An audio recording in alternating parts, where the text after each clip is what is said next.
I took an old and abused, used Nintendo Entertainment System. I gave it a new life, new meaning. And I will show you everything I did to make that happen, starting now.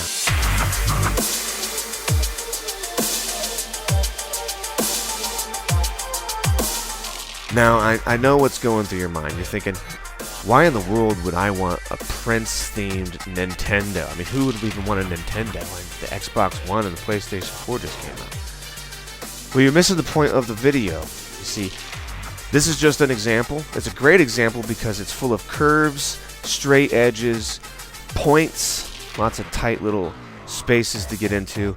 And I wanted to take time to show you exactly how I made that happen and how you can make it happen.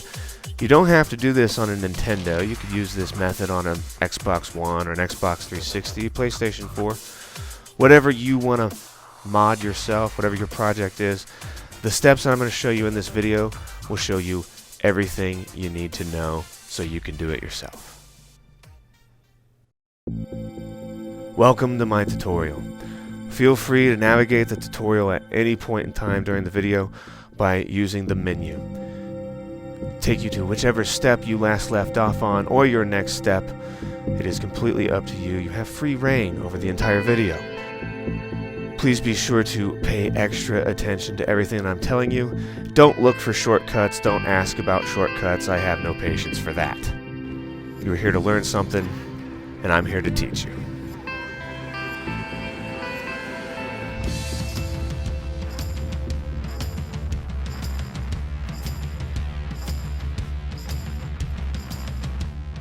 You are going to need to go ahead and pick up whatever paint you like.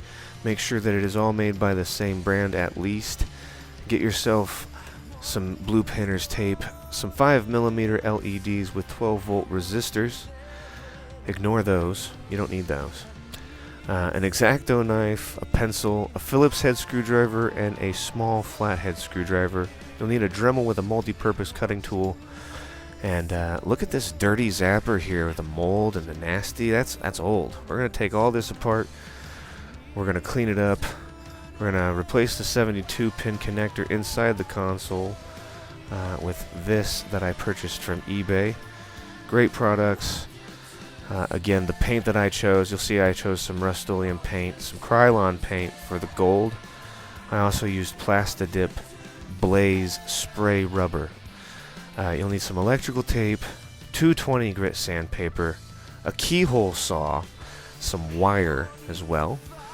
Don't forget to get cutting discs for that Dremel, as well as wire strippers, wire cutters. You'll definitely need some wire cutters. Again, a small flathead screwdriver and a standard size Phillips head screwdriver, and an etching tool. You need the etching tool to disengage the lockout chip. Don't forget hot glue and a glue gun, as well as a box cutter.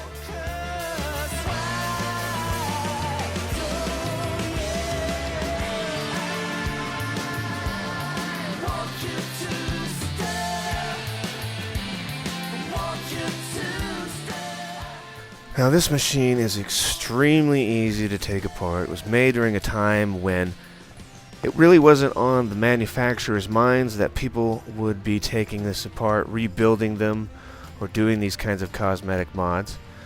You will use your standard Phillips head screwdriver to pull apart this machine. All the screws are located on the bottom.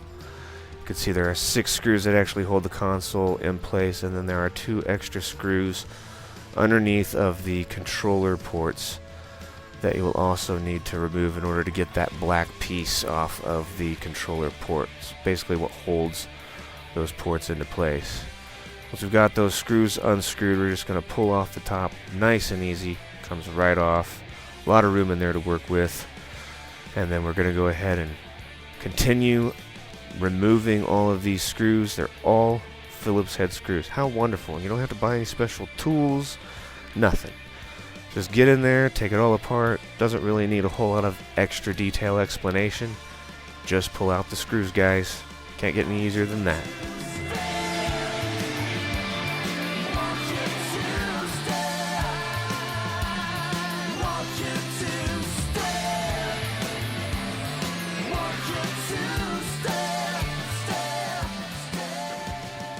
Now this is actually what the cartridge fits down into. Whenever you put a game in, you're sliding it into this. I'm sure you knew that already, but it is more than likely going to be kind of difficult to pull off. It's not too terrible, but it's an old machine. Best way to get these things off is to just kind of lift it up a little bit while pulling it towards you, and it should slide out. It might give you a little trouble, but just manhandle it a little bit. It'll be alright. Get it out of there. Shouldn't break anything. You shouldn't break anything. Exercise caution. And then go ahead and remove the remaining screws that you see that are revealed.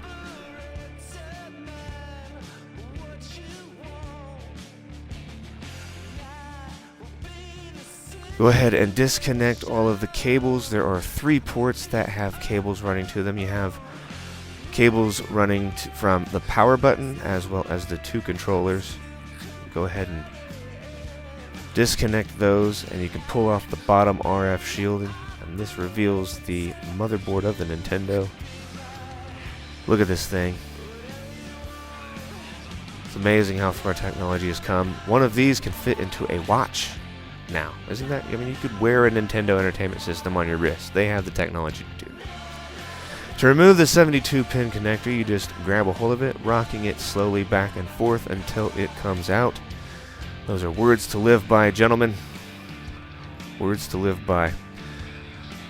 Now, you can see that I chose to wait until everything was pulled apart before I unscrewed these screws from this piece of the controller port. Just pops right off. Attention to detail. I want to be able to take those off and paint them a different color. I'm going to go ahead and remove the power button. It has 2 screws, I believe, that holds it in. Standard Phillips head screwdriver to pull that off.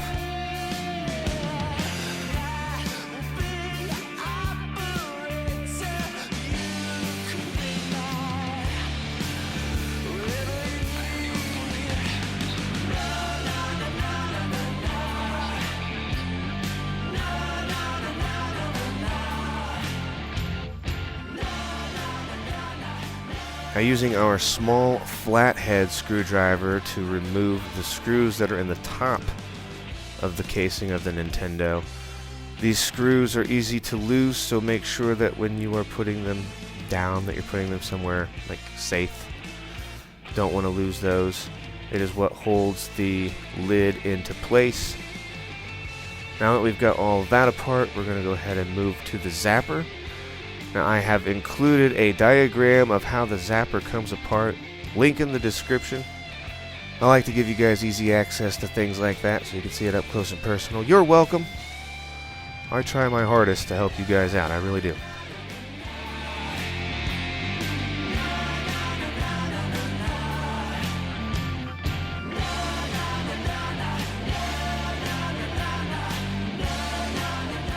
Now you'll notice here that the gun still doesn't come apart. You have to remove that gray piece off of the Zapper, revealing a screw underneath of it, and then you can get it open. You'll find some counterweights inside of there, as well as the trigger mechanism and the actual light mechanism that responds to games like Duck Hunt and Hogan's Heroes was a TV show. I don't remember what the other game was called. There's a lot of games that use this thing. Go ahead and unscrew that from the housing. Again, Phillips head screws. We'll get this whole thing apart and move on to the next part of this. I'm going to go ahead and open this up and get the trigger out of it because I want to paint it gold to match the buttons and the overall theme. You know, I mean, I needed to put a little bit of gold in there.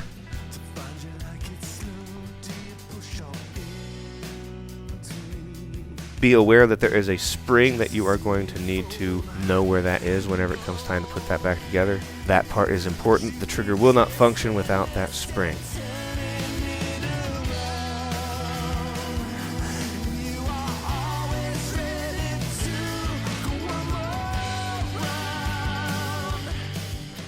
And again, using a smaller screwdriver, smaller Phillips head screwdriver, I chose to go ahead and open up these controllers.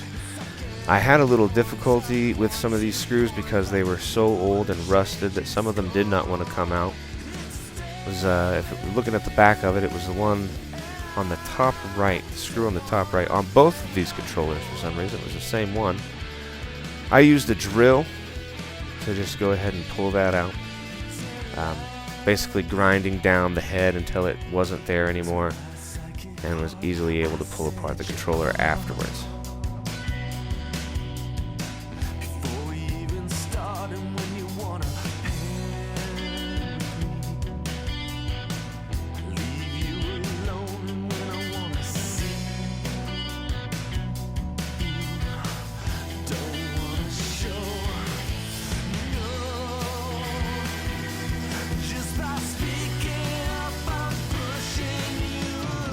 Much like the controllers that we have today, you will find padding on the back of these buttons that you will have to pull off. They may need replaced. You could find those on eBay. I found a dual set for like $8.94. Not very expensive. Not expensive at all. Went ahead and chose to use an X-Acto knife to pull off these inlays because I had some custom ones ordered from creativeboxgaming.com. Great product from those guys. I'll get into that a lot later in the video. But just basically finding a groove and then kind of feeding the X-Acto underneath of it until I got it free of the controller. It's nothing more than a strong adhesive that puts it on, that holds it in place, so quite easy to remove that. Just got to be careful. Don't be stabbing yourself. That can ruin the fun a little.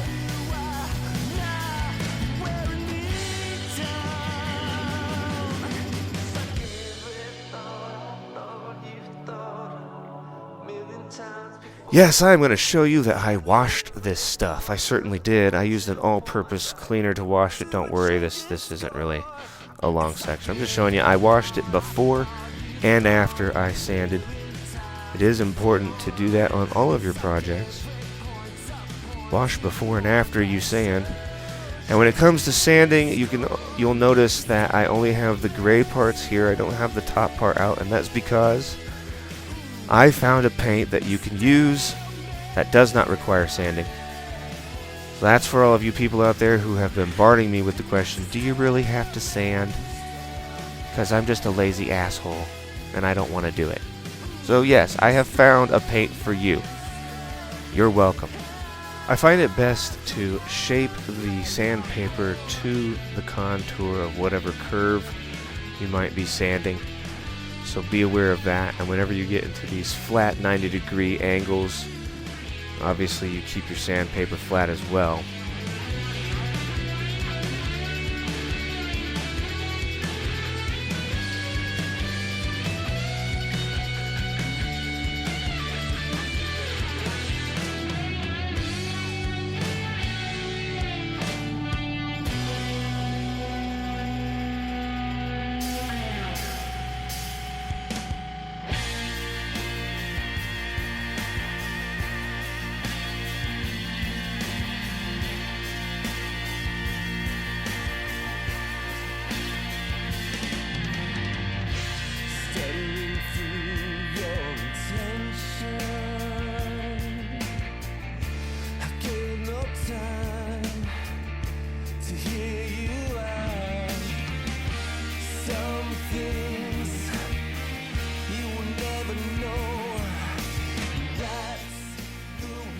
On the flat edges of the Nintendo base, I'm going to go ahead and make sure that my sandpaper is also flat here. I do not want to round off any edges. I do not want to cause any destruction.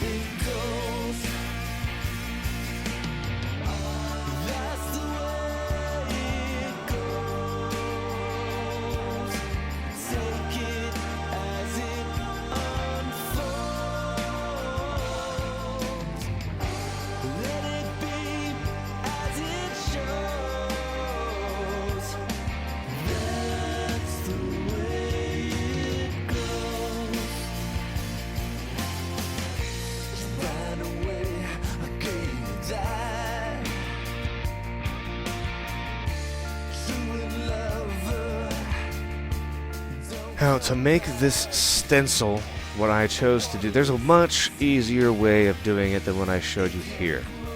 But I went ahead and chose the harder way, basically to show you that you can do it. I recommend that you use transfer paper. And I've said that before in another video. I don't have any transfer paper on hand, and a lot of you may not, so I chose to go ahead and cut out my stencil with scissors and do it that way, basically outlining it once I've got it all cut. Now, depending on what you choose as your design, that may not be the best method. And honestly, even if it's a super easy design like a circle or a square or a triangle or whatever, I really do recommend that you use transfer paper.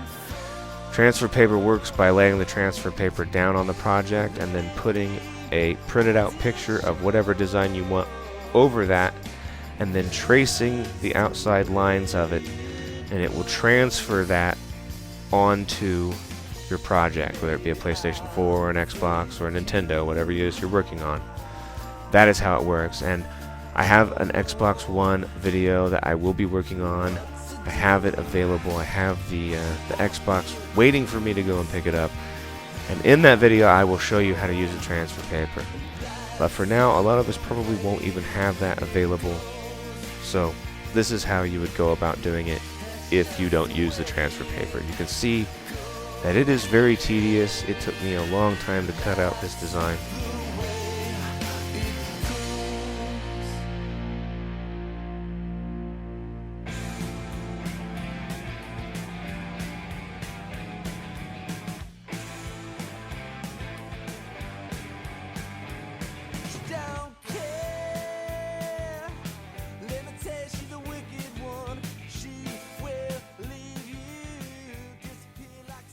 Once it is all cut out, I lay it across the top where I want the actual cut to be, and then use my pencil to trace around the edges of this stencil.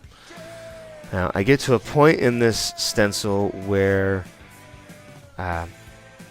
there's a curve on the left part of this that was just going to be excruciatingly difficult to do it using this method.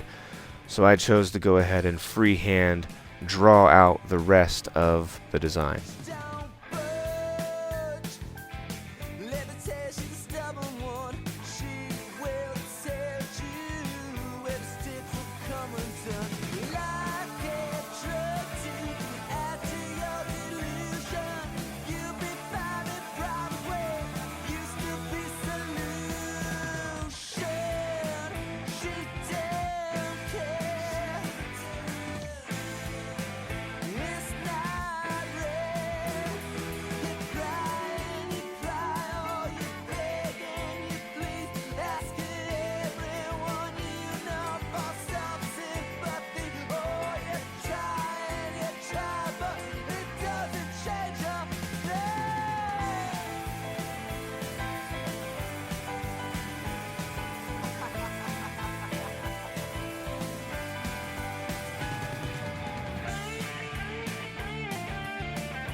To do the actual cut, I used a multi-purpose cutting tool with the Dremel.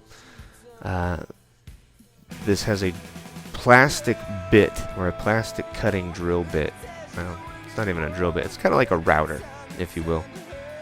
Basically, I put a hole in an area where I knew there weren't any edges, and now I'm going to slowly remove all of the plastic inside of this stencil using this tool.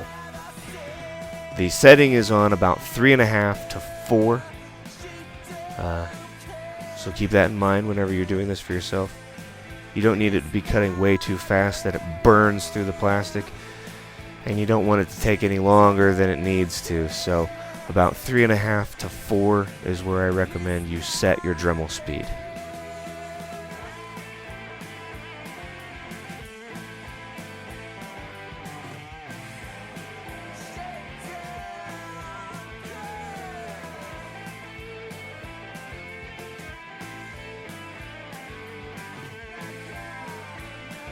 Now I am not too worried about making sure to cut out absolutely everything, because I'm going to end up using a file as well as sanding bits and the disc to finish out cutting everything. I just want to get most of the plastic out of it first, so that way when I go to file or sand, there isn't a whole lot that I have to do, and it's not going to be too terribly excruciating to make it perfect.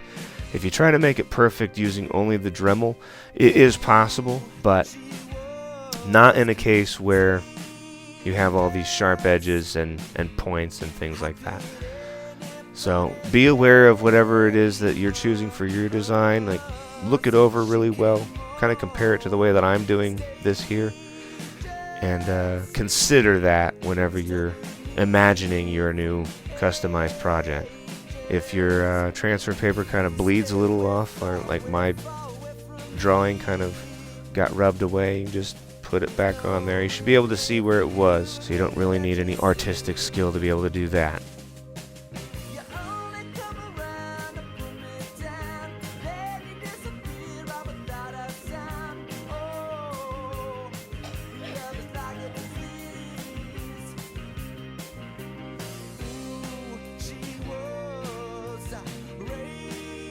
Now, using the sanding tool, I'm going to go ahead and start taking away the excess plastic here from the design, slowly sanding and sculpting the design into a perfect form, as perfect as I can make it with my own hands anyway. Now I'm showing you this in real time, so that way you can see exactly how slow I was working on this thing, how I was taking my time. And it'll just give you a better idea of what to consider whenever you go to do this yourself.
I begin making my straight edges straight by using this file, a very fine file. You can find these at the hardware store.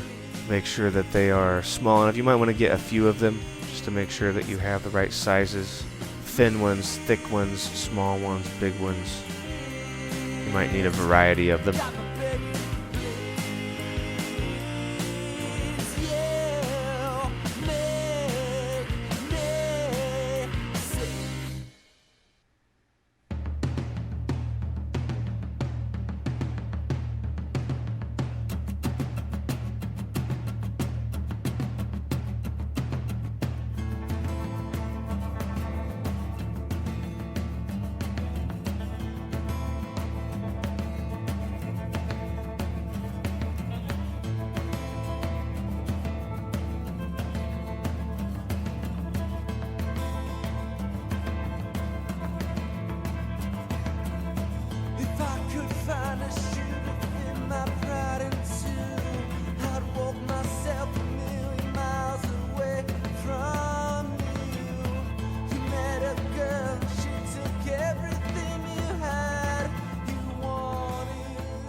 This is what I used the discs for, was to get into those small little edges and sharpen them up.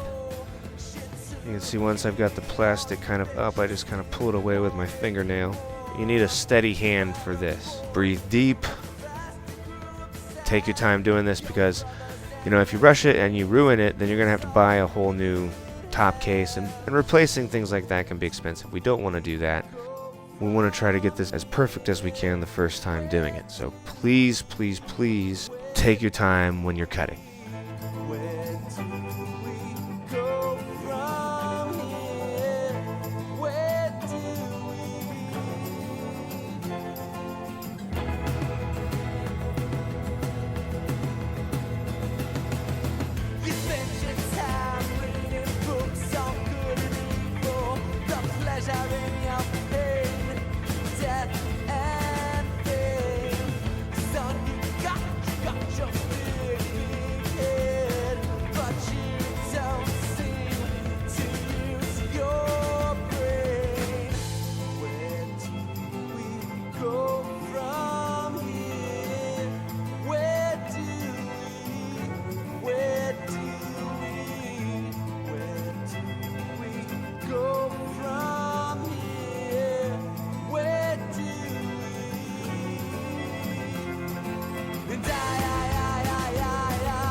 Now, using a keyhole saw, I got into these tighter areas that I couldn't get all the way down there with the disc in. That was basically the whole purpose of having this small saw. Again, depending on whatever project you choose to use, you may not need this saw, but it doesn't hurt to have one anyway. You know, you might need to cut a keyhole one day, and you'll be like, man, I'm glad I bought that saw that Drumblanket told me to buy. You're welcome.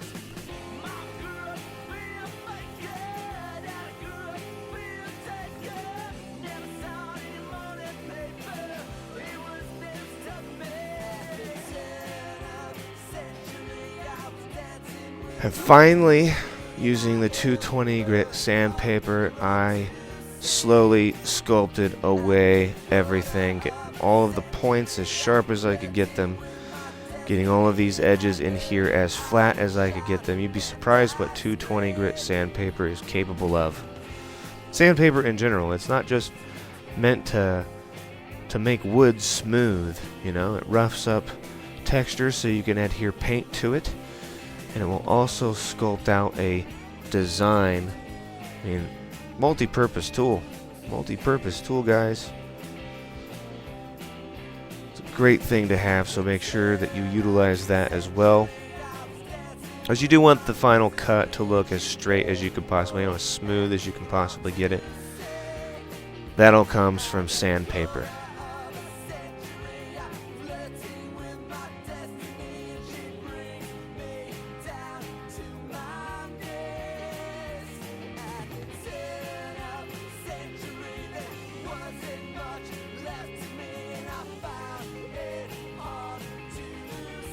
Now this is the circle that would go into the top part of the Prince logo. I didn't end up using this in the finished project because it blocked visibility, but there will be some of you out there who have projects that will require inside pieces to be put back into place. So this is how I went about making this one.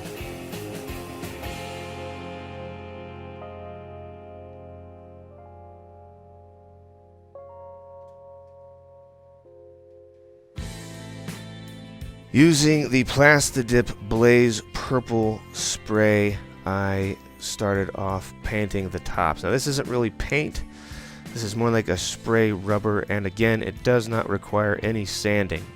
It's very beautiful. I was actually really happy with that, because I've had a lot of people, again, I know I mentioned this before, but I had a lot of people asking me about, do I really have to sand?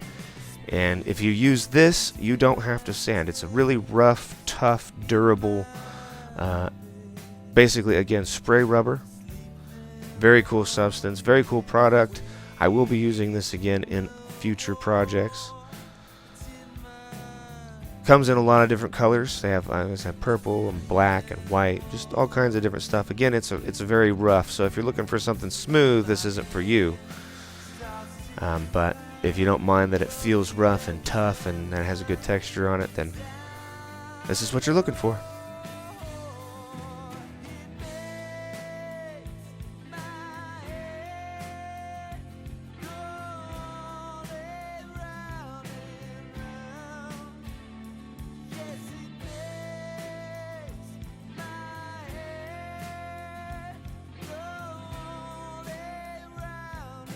Now you can see that this stuff kind of goes on a little thick, but you're still going to need to do about 3 coats total, just like you would if you were painting. This is also meant to be removable. I'm not sure what the purpose of removable paint is, but I wanted to make this into a permanent paint job, so I ended up going over it with a actual clear coat over it at the end. But before that, I gave it 3 solid coats, and it looked phenomenal when it was done.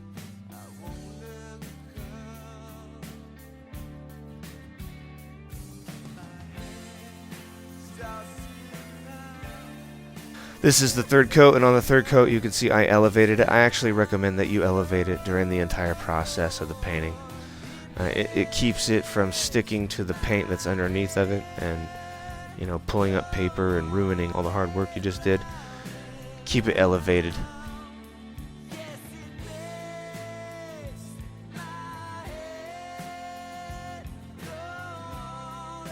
Now for the actual paint, I chose Rust-Oleum again. Great product. I used the satin white as well as a universal bonding primer. It is a fantastic product. You can spray it on very lightly and it dries almost immediately. So that again helps speed up the process, and yes, you can use it on other projects. How about that? Of course you can. You can use it on whatever you want to. You can use it to paint your cat blue if that's what you want to do. Get permission from your parents first, though.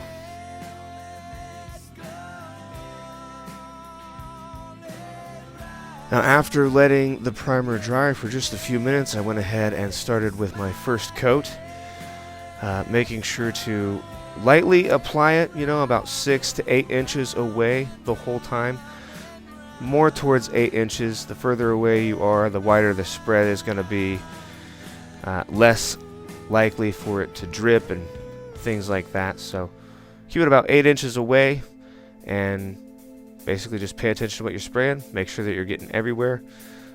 You will do this 3 times, allowing it to dry about 10 to 15 minutes in between each coat. This will build up and it will look fantastic.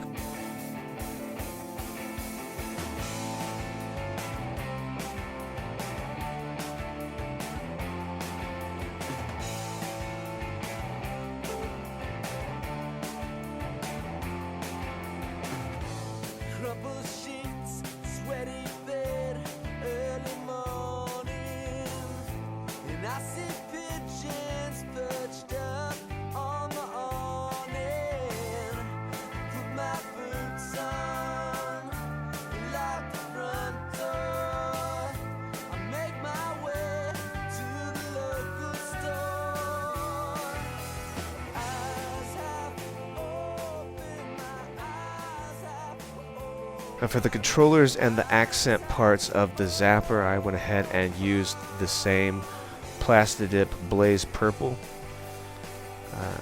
Definitely great for the controllers because it has like a rough feeling that I mentioned before. It gives it like a grip. And again, that's something that you can actually use on the PlayStation 4 controller. The back of that has a rubbery grip feeling.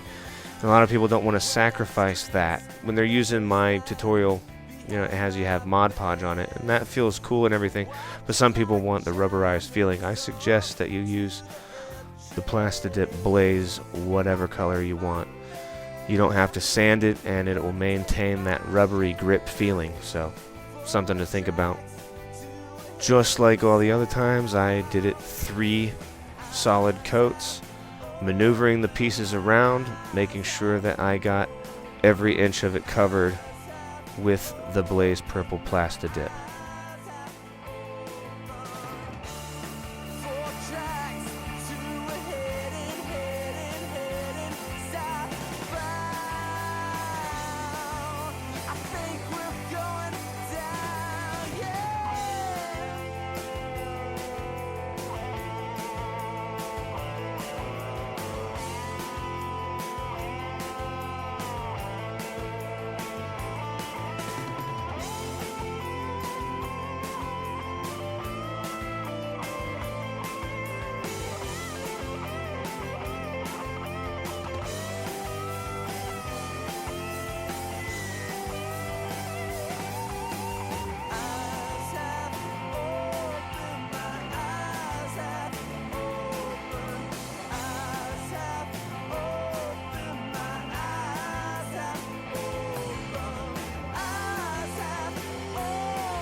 Now for the trigger, the cartridge slot, the D-pads, and the A and B buttons, as well as like the controller ports, all the accented parts that are black, I chose to paint gold.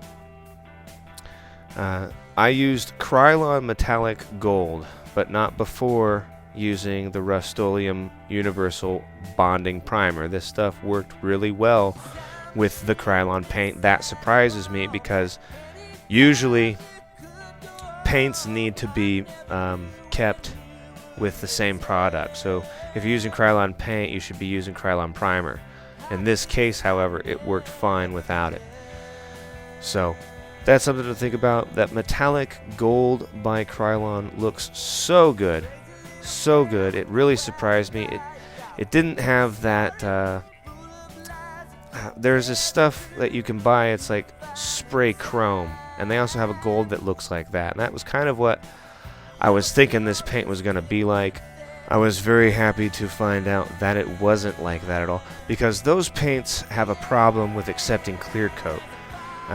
They're usually an enamel paint, and even if you hit it with an enamel clear coat, it kind of musts over, so your chrome ends up looking like really piss poor aluminum, and your gold ends up looking like brass.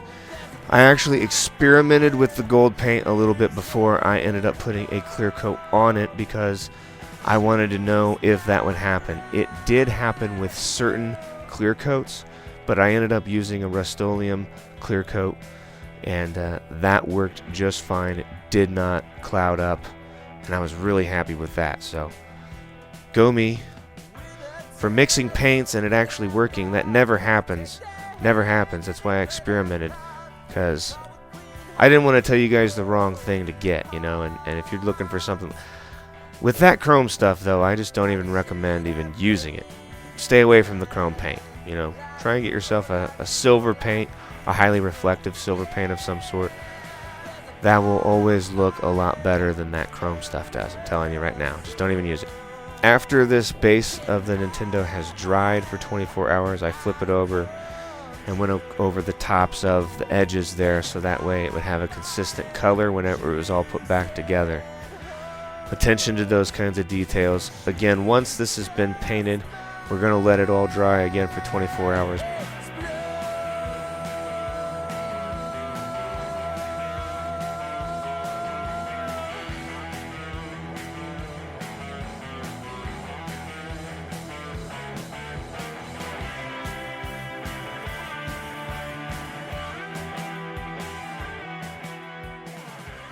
Again, allowing this to dry for, actually it only needed 8 hours to dry before I was able to flip it over and paint the inside of it. This Plastidip spray is actually very quick to dry as well. It says 4 hours before you can handle it, but I always double that. I always give it twice as long as it tells you to, because you can never be too careful when it comes to paint.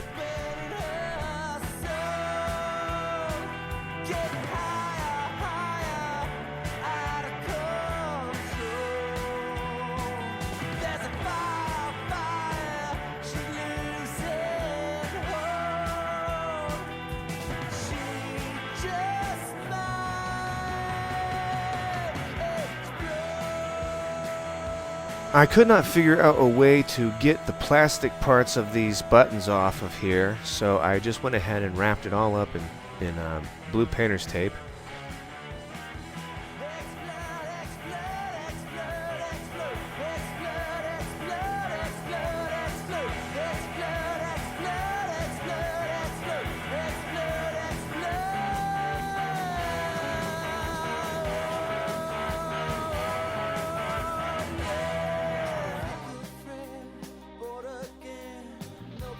Then elevating it, I went ahead and gave it a good solid 3 coats.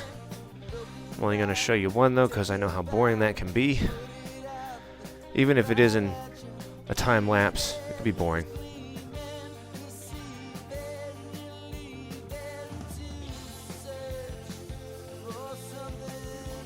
Now I am applying a glossifier, also made by Plastidip. It is specifically made for this product, and what it does is protect against UV rays, yellowing, that kind of thing. Now don't confuse it for an actual clear coat. Clear coat is meant to protect the paint from being scratched or wearing off and scraping, those kinds of things. So there are 2 different products. I did use it on the gold pieces to protect it from the clear coat, so that way the gold pieces wouldn't fog like I mentioned previously. If you use this product on your gold before you clear coat it, it will protect it from that. So no matter what clear coat you use, you should be in the clear, if you will. No pun intended.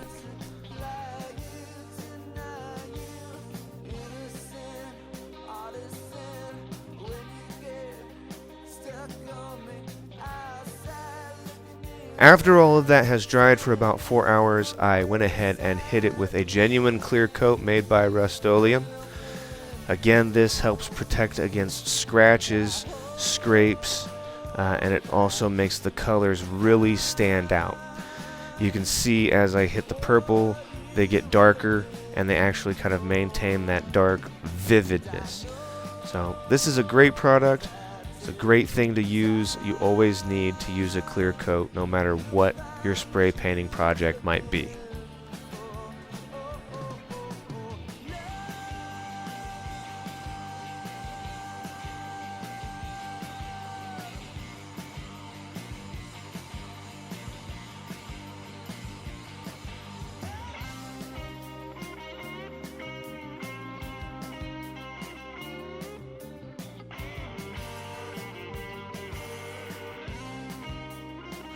Now we're going to go ahead and install our plexiglass window to this.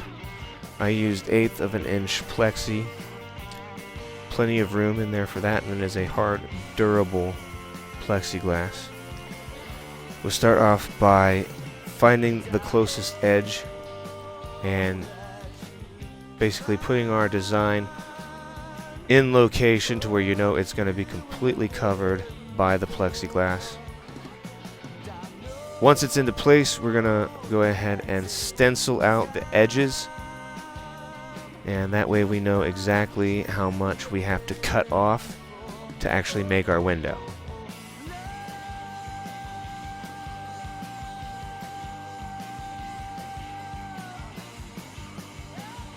Using a plexiglass cutter and a square, I cut my straight edge. Very easy thing to do. If you're going to use a plexiglass cutter to do this, I recommend you be very careful. I accidentally drove one of those into my fingernail once because I was so excited to get the thing done. That was not fun at all. My finger hurt for like a week. Wear gloves. Don't be like me. Wear gloves.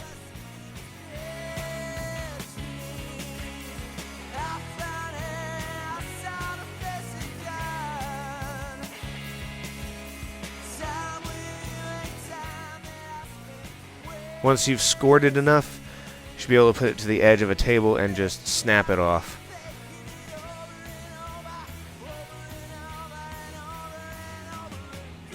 Now we've got our hot glue gun ready. We are going to go ahead and remove the film from the top part of the plexi, making sure not to put any fingerprints in areas that are going to be visible through the window. And we'll just set it down into place, and then I'm going to peel up each edge, each corner, and place hot glue onto that, and then once that's dried, I'm going to go around the edges here and seal up those edges to give it an added reinforcement and make sure that it's not going to go anywhere. Looking pretty good. Doesn't take long to dry either. Now we're going to go ahead and make our LED strips now. We're going to use the cardboard box cutter, or box cutter if you will. We're going to use that in this method by basically taking the wire and pulling it towards us underneath of the knife so that it shaves off the plastic, exposing the bare wire underneath. And we're going to go ahead and completely strip this of its casing. Be careful when you do this. This is the safest way to do it. Using PC board, we are going to go ahead and make our LED strips. These are a great item. You can get them at Radio Shack or eBay. Very cheap. The long side of the LED is positive, short side is negative. And we're going to feed it to where the negative side has a hole. I did 3 holes wide in this PCB board. And then the negative side of the LED is in the middle hole. Okay, and then using solder, we basically install this to the PCB board, and we're going to do this. I used 3 LEDs per strip, 2 strips total, giving us 6 LEDs, which will run at 5 volts. I used 12-volt resistors in the end because it's just easier to just use 12-volt resistors. Gives you enough headroom just in case something goes wrong. Now once these are all into place, we're going to go ahead and use our 12-volt resistors, placing them in the holes directly next to the LED. So you feed it in, and then you take the other wire and you'll put it, 3 holes down, 4 holes down, putting that resistor and holding it into place, making it very easy for you to solder this to the negative side of the LED. This is important. You do need to do this. You cannot skip this. If you do skip this and you put power to your LED, they will blow up. Literally. Pop. Then what? Then what? This probably looks a lot harder than it actually is. Getting this to connect is... I've been doing this for such a long time. I have the easiest way about doing this, the most efficient way about doing this. You set it in the hole next to it, you will bridge it with the solder, and then once it is in place, you just clip it off with your wire cutters, leave your resistor post sitting out sideways. Repeat the process to each LED.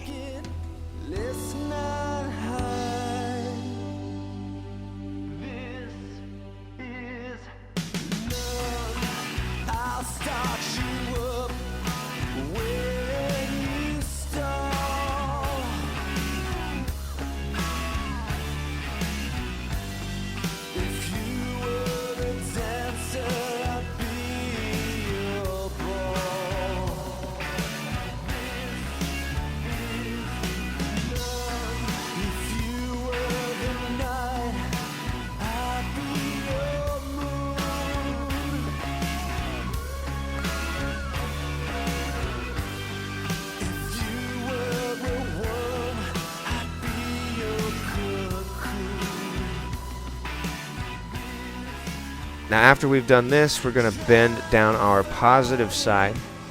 If you're lucky enough, you can just go ahead and connect them to each other. They will work as their own wire, if you will. But I'm bending them towards each other and then dressing them with solder, and then I'm going to actually use a real wire to connect each one to each other, so that way they get a solid connection of power. Very easy, very easy. Again, I recommend using gloves when doing this because the wire can get very hot and it will burn you. But I'm apparently sadistic and enjoy that burn, so I didn't use gloves.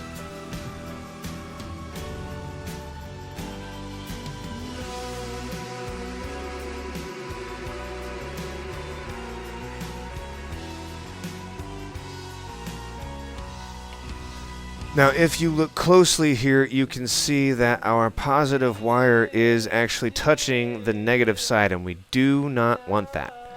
So we're going to go ahead and get in there and clip that out. Make sure that your positive side is nowhere near the negative side. You do not want them to touch each other. That would be bad. Okay, so pay close attention to that. Now you can avoid all of this entirely by just buying LED strips off of eBay of whatever color you want at 12 volts. They do offer those. I have done that in the past do-it-yourself videos, but this time I wanted to actually show you how to make your own LED strips. It is a little bit cheaper, but it can be more tedious. So on the side now where the resistor is popping through, I'm going to go ahead and connect our wire directly to these resistors. This will complete our current, and now we have our next to finished LED strip. But of course we will clip off the excess wire using our wire cutters.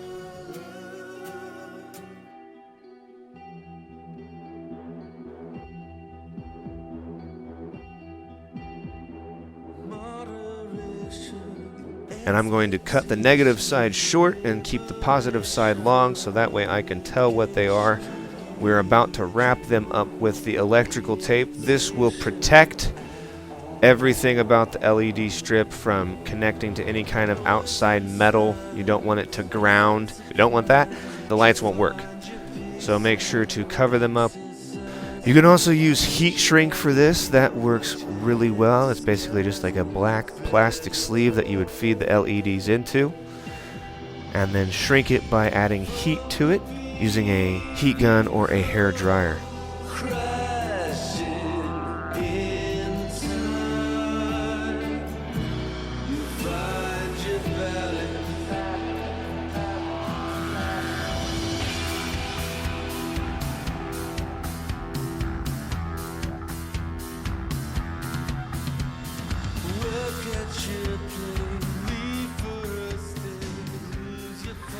Now again, I'm going to show you how I went about doing this. You can see that I had the tape at an angle and then spun the LED strip into the tape until I had it completely covered.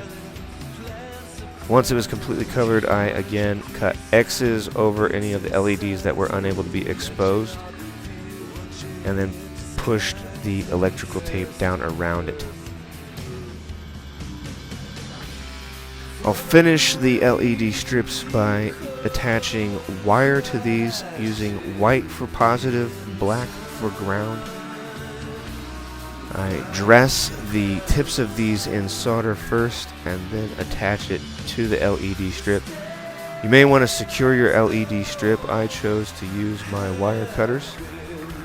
That held them into place so that way they would not move around when I was actually applying, adding the wire to these LEDs. And again, I am removing any extra wire that might be hanging out. And then once that's all said and done, I'm going to go ahead and protect these bare wires using black electrical tape, going through the middle first and then wrapping around so that way it keeps the two separate from each other. They aren't canceling each other out. Then I'm going to connect the white wires and the black wires to each other. White wires to each other, black wires to each other. So that way I can jump them from the same power source inside the console.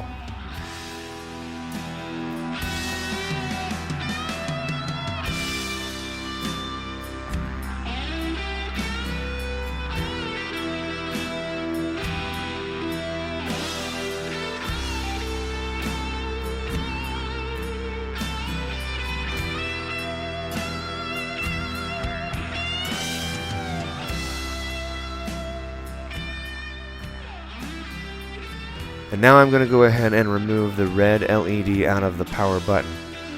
Lucky for us, this is soft solder, so it's actually pretty easy to pull this old LED out. What we're going to do is bridge the soldering points on the back of this. I'm going to bridge those together with solder first, so that way I can heat them both up simultaneously, and using a small flathead screwdriver I will pry out the prongs from the motherboard. It's basically a motherboard. We'll call it a motherboard.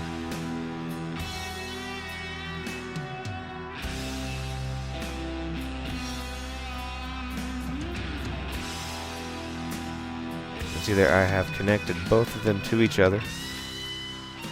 Well, you can't exactly see it, but it happened. It happened. I put the screwdriver into place.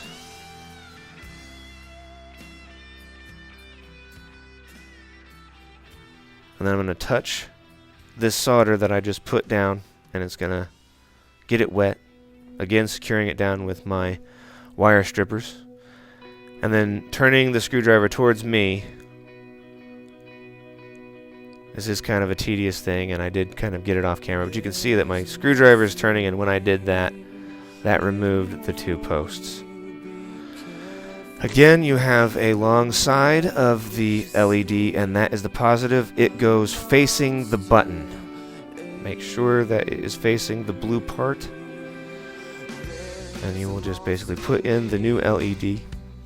There's a domed LED. They have flat LEDs and they have domed LEDs. Kept a tradition of using the domed LED. And then reapply the solder to the back of it.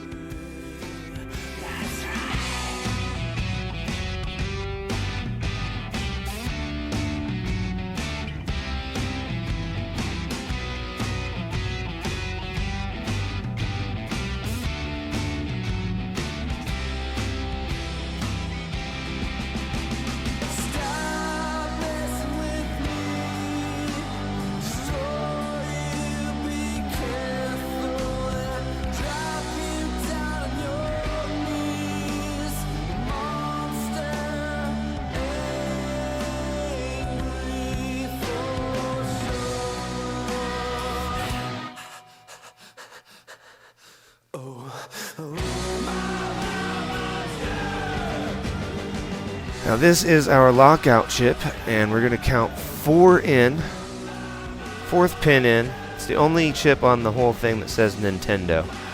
And I used that etching tool. Well, I didn't use the etching tool, but that's what the etching tool is for. You're going to pry in there and just pull it off. I ended up using wire cutters to cut it off, but you can see in relation to the blue power strip on the side, or the blue power port, where exactly that chip is. Again, it's the only chip inside the whole console that says Nintendo. Now on the back side, over next to where the power is, the 3rd one in, on both sides actually, 3rd one in, the very middle pin is our 5-volt power, and those two on the side are our negative. So I'm going to go ahead and attach this to the middle post. This solder isn't like the new solder in, when I say new solder, they use a harder solder now. To avoid being able to make these kinds of modifications in the newer consoles. But you can see it takes to that really easy. There's our positive, there's our negative, and then again I'm going to go ahead and cover up these exposed wires with electrical tape.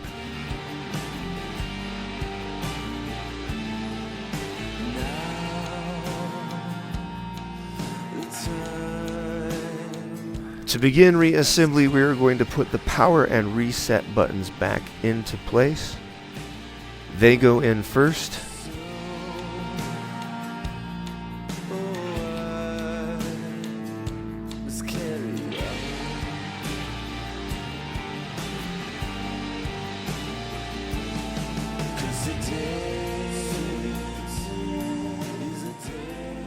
Now that we've got that screwed back into place, we're going to go ahead and put the RF shielding back over the bottom part of our motherboard, and then attach our power button to the blue power port, putting it into place.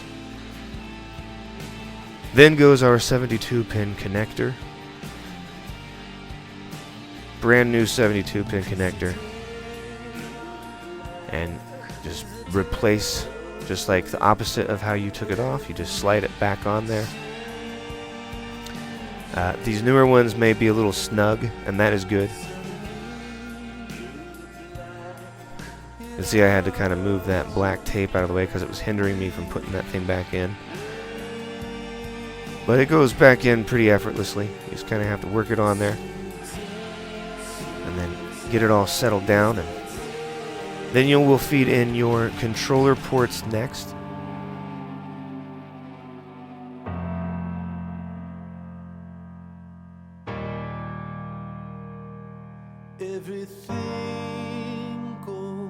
The back port is the second controller, and the port closest to the front is the first player controller port, so as to not get confused with which one is which. And each one has, their wires are different lengths, so the longer ones go to controller port 2 and the shorter ones go to controller port 1.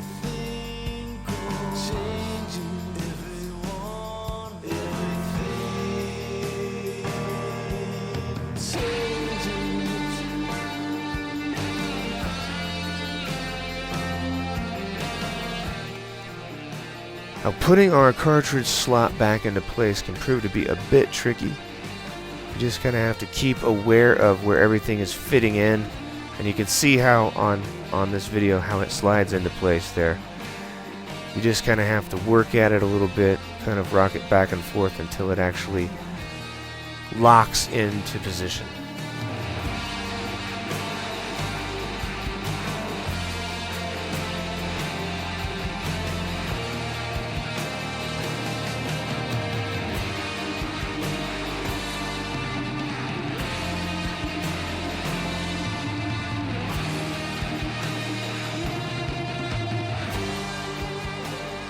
I can see it's fit in there perfectly, and now it's time to set that guy back down into place there and begin adding our screws and slowly getting this thing put back together.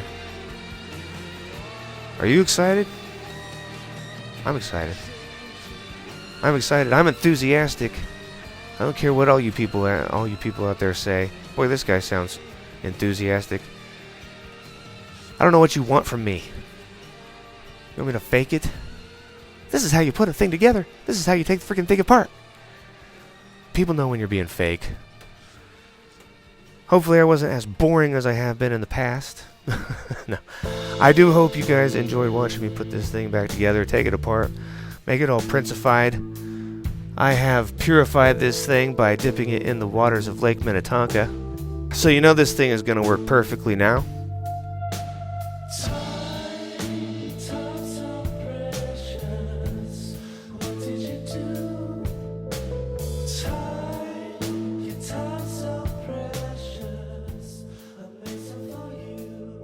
Now once we've got all these screws back into place, we are going to go ahead and make our power point connections to our LEDs in the top. Using our jumped power wire, connecting white to white and black to black.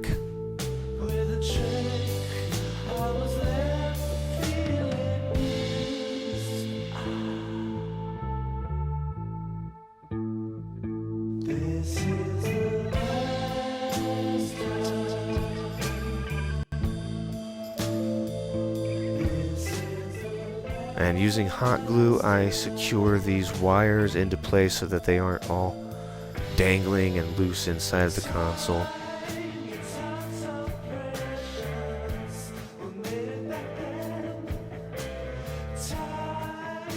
Now we remove the final film off of this plexiglass before closing it back up.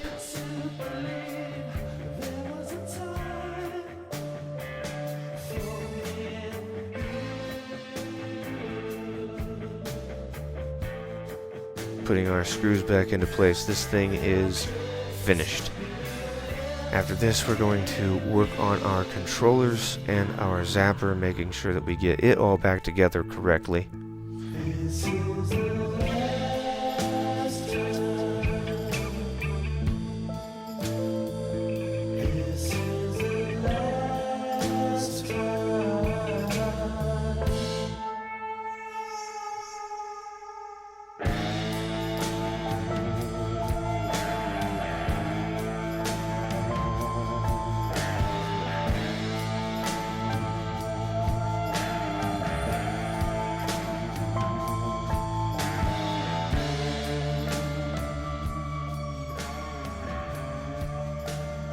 I'm just gonna wipe her down now, get rid of all that extra hot glue that was kind of laying on the sides of it, clean it all up. And we're gonna go ahead and power it up, making sure that it all turns on. I'm confident that it's going to. You could do this actually before you put it all back together, just to avoid having to take it back apart in case something doesn't work. But I have confidence that it was going to work, and it did. Look at that. Now we're going to go ahead and replace everything back into our zapper, down to the counterweights, trigger, which all fits together in here. You have to snake down the wire through. Basically, there's like this washer part that fits over the top, and then snake the wires into place. There's a groove that the light actually fits down into, makes it really easy to get it put back together. Thank you, Nintendo, for putting that in there. It's been 30 years ago, but I appreciate it. I really do. And we're gonna go ahead and put our trigger back into place, and then get our spring back down in there. We're gonna make sure to get that spring back into place that I mentioned before. Otherwise, this will not function. So you put the black piece that actually is the trigger moving mechanism. When you're pulling that trigger, it's actually moving this little piece of metal, and that's actually the button that's activating the light. So you have to get that all fit back into place. Again, there is a diagram link in the description so you can see exactly how to put this thing back together. It's pretty easy. The hardest thing, I think, was figuring out how to snake the wires underneath of everything. But they did it once before, it can be done again.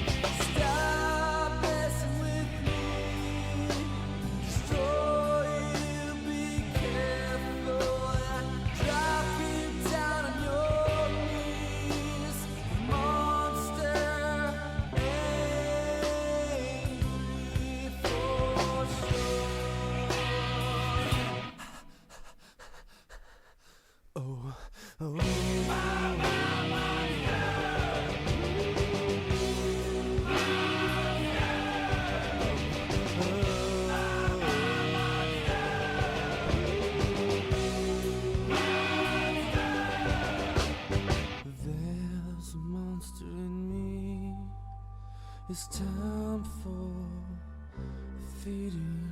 There's no beauty left in this beast.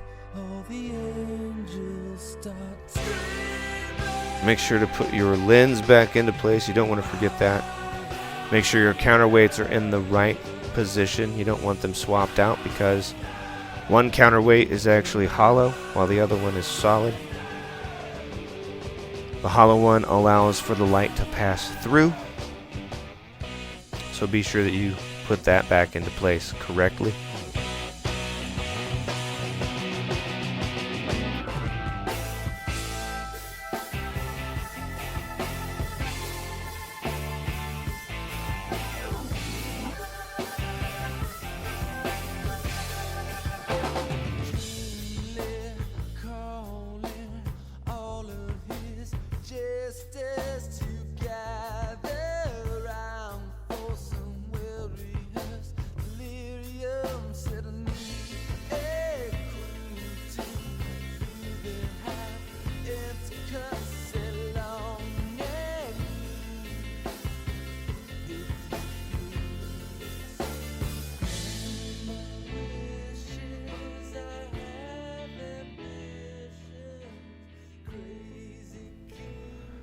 putting our D-pads and all of our buttons back into place into the controller first.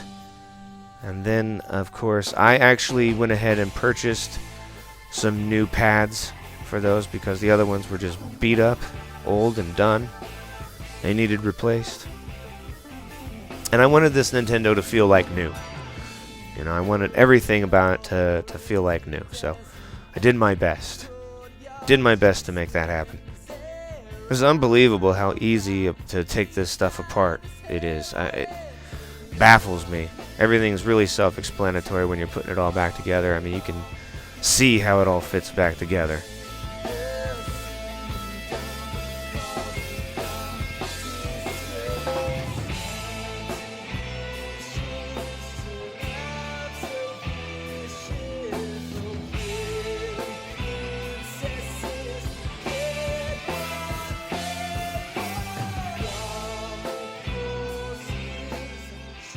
Now, since I did remove the top right screw with a drill, I had to drill those out, I was unable to replace those screws, but it did not hinder the functionability of the controller.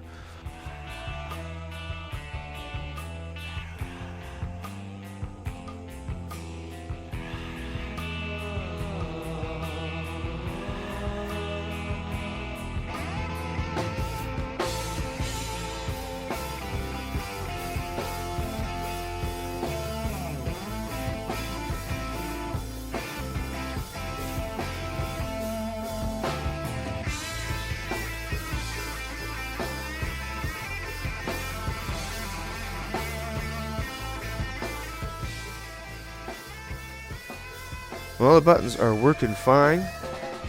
So now it's time for the next part. We're going to actually go ahead and install our custom inlays, which we bought from creativeboxgaming.com. They have a fantastic product. They make sure to include easy to follow instructions for whichever controller you may be reinventing. He sent me a couple of extras to kind of show you guys. I wanted to let you know that it is a great product, and the guy really crosses his T's and dots his I's. That Zelda Super Nintendo controller will be used in a future do-it-yourself project, and you can see the graphics and the quality of these things are fantastic. But here are the ones that I purchased. Created these on Photoshop, sent it over to him, said, "Hey, can you make that?" He said, "No problem, I can do that for you."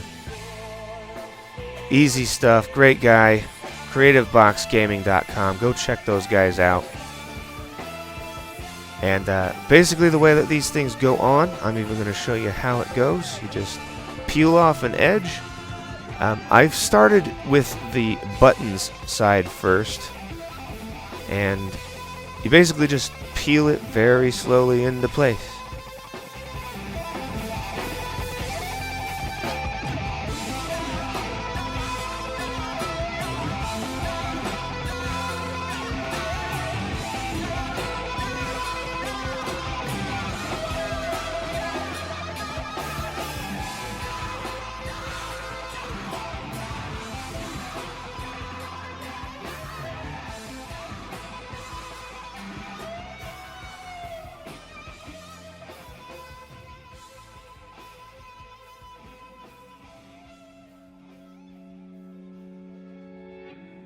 And here we have it, guys.